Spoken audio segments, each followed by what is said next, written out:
Veliki pozdrav ljudi, dobrodošli u moju novu epizodu na kanalu, to jest novu epizodu, novi video ljudi. Dobrodošli u novi video na mom YouTube kanalu. Uglavnom, nema nikakvog posebnog intra, nema zahtijevanja lajkova. Ako ćete lajkat, lajkajte, ako nećete, ne morate. Uglavnom ljudi, što vam želim reći? Želim vam reći da nisam snimao 6 dana kao što ste mogli vidjeti. Možda sam nekima nedostajao, možda nekima nisam, neki su rekli da Bog da više nikad se ne vratio i ne snimao. Uglavnom to se neće desiti, znate da se mene neće tako lako riješiti za ove platforme i morat ćete me gledati i trpite naravno ko želi. Žalim se ljudi, naravno ono što sam htio reći je da sam imao 6 dana pauze iz jednog bitnog razloga. Taj razlog je bio taj da sam odlučio malo odmoriti. Ljudi, odlučio sam malo odmoriti jer sam imao dosta stvari koje su mi se izdešavale u kratkom periodu. Sad ću vam ispričati šta točno sve. Uglavnom krenulo je sve sa tim da smo dobili prvo kao neki, ajmo reći, možda ćemo dobiti raskid ugovora sa Facebook. Znači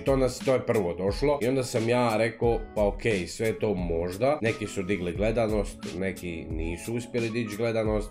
Mi smo bili među ti kojima smo, ajmo reći, uspjeli malo dići gledanost na Facebooku i nadali smo se, ako smo mi uspjeli dići, neće vjerojatno nas kikat, jer možda kroz mjesec, dva ćemo imati gledanost onu koju oni traže. Uglavnom, to nije ni bitno. Onda dolazi dio gdje smo došli do renoviranja sobe. Znači, krećeo sam cijelu novu sobu, morao sam uzeti novi stol, na kraju sam uzeo stol koji je premal, imam sad mali stol, moram uzeti veći stol i sad moram ovaj stol baciti i uzeti veći stol, jer ovaj stol toliko mal. I ne znam ljudi kuću sa ovim monitorima. Znači bukvalno nema mjesta na stolu, za ništa. Znači kad bi vidjeli kakav je stol, kontali bi da nema mjesta. Znači na prvi pogled sam pomislio da je stol ogroman, a zapravo je stol premalen. Ali zašto mi treba stol? Zato što ljudi, čućete u nastavku. Ajmo mi se vratiti sad na ovaj dio renoviranja sobe. Znači renovirala se soba, ja sam snimio unapred 2-3 videa i te videa sam uploadao sve do sad što ste gledali, to je bilo sve za vrijeme renoviranja sobe. I onda poslije tog videa 6 dana nije bilo videa. Zašto se to desilo? Desilo se ljudi iz jednog čistog razloga, zato što ja jednostavno nisam imao ni motivacije ni želje za sami YouTube, zato što došao nam je momak i rekao gotovo je. Facebook raskid 100%, sa 90% ljudi koji imaju ugovor sa Facebookom dobili su raskid. I šta se onda dešava? Dešava se ljudi to da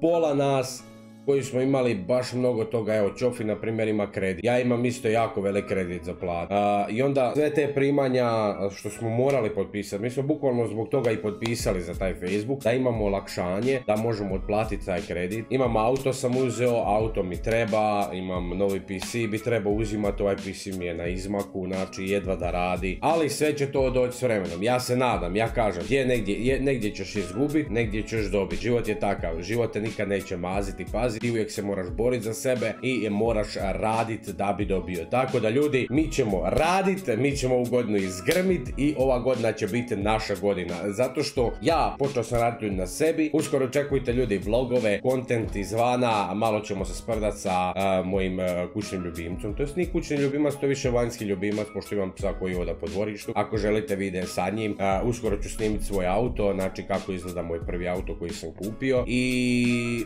bit će ljudi loot content. Možda budem radio neke kontente iz teretane, iz toga kako ja vježbam, treniram moj rast, moj napredak, to jest napredak, kako se to kaže debel si pa mršavi. Pad kilaže, ajmo reći tako nečeg. Uskoro i to ljudi, ako budete htjeli pišite u komentarima da li želite takav kontent, pošto mislim da to na Balkanu nikad niko nije snimao i mislim da bi to bila baš dobra ideja, jer ako bi ja uspio sebe motivirati s tim načinom, možda motiviram neke od vas koji ste u istoj koži poput mene i da dođete i kažete vidite, on možda je uspio ili možda će uspjeti, zašto ne bi pokušao i ja.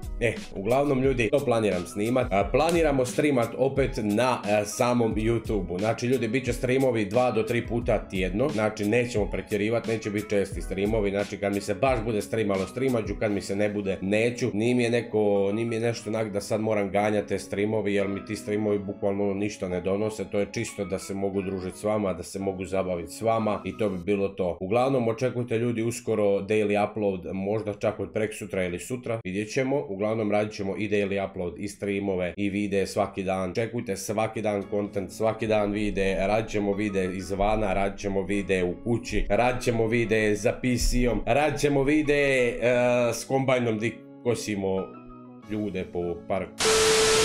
Bože, šta ja pričam, ni men dobro. Uglavnom, to je to što sam ja vama htio reći. Uglavnom, najbitnija stvar je ta da su mi ostali bez Facebook ugovora i to nas je demotiviralo bukvalno sve. Ne samo mene, nego tu i KC, i Ćofi. Sve nas je ljudi to demotiviralo. Vidjeli ste da niko od trojica skoro nije izbacivo vide, zato što smo ostali bez jako bitnog prihoda novaca koji nam je bukvalno omogućavao život. I sad ovo opet znači preživljavaj, snalazi se kako znaš. Ja ću pokušati dalje s YouTubeom se baviti. Meni YouTube, ja sam kao prvo YouTube nisam počeo čisto iz toga da mi YouTube bude posao, ali u jednom trenu se to pretvorilo u posao i onda sam rekao ok, ne moram tražiti nikakav posao, pošto mi je YouTube zapravo omogućio taj novac da mogu živjeti od YouTubea i bavim se onim što volim. I sad ako dođe do toga da YouTube mi zapravo ne može donositi novac, ja ću jednostavno se zaposliti i raditi ko normalan čovjek, ko normalna osoba, jer mi smo ljudi sa YouTubea nenormalni, jer pretežno tako želiš biti YouTuber, ne smiješ biti normalan, jer niko normalan nije uspio na ovom YouTubeu, tako da ljudi razumijemo se uglavnom. To je to što sam htio reći. YouTube i ako se zaposlim i dalje ću haslat YouTube, neću možda u tom broju ko do sad, ali da ćemo snimat ćemo i to bi bilo to. Vidimo se ljudi, streamove krećemo, uglavnom bit će na Instagramu kad je prvi stream, zapratite me na Instagramu, krećemo sa streamovima na YouTubeu, nadam se da će nas biti u što većem broju, da se družimo, da se zabavljamo, pošto nismo streamali na YouTubeu baš dugo, skoro godinu dana, ako ne i više. Tako da ljudi, to je to. Uživajte mi se vidimo u sljedećem videu koji će biti puno bolji, neki gameplay, ja se nadam, i to je to. Vidimo se, uživajte u ostatku dana, lijep pozdrav.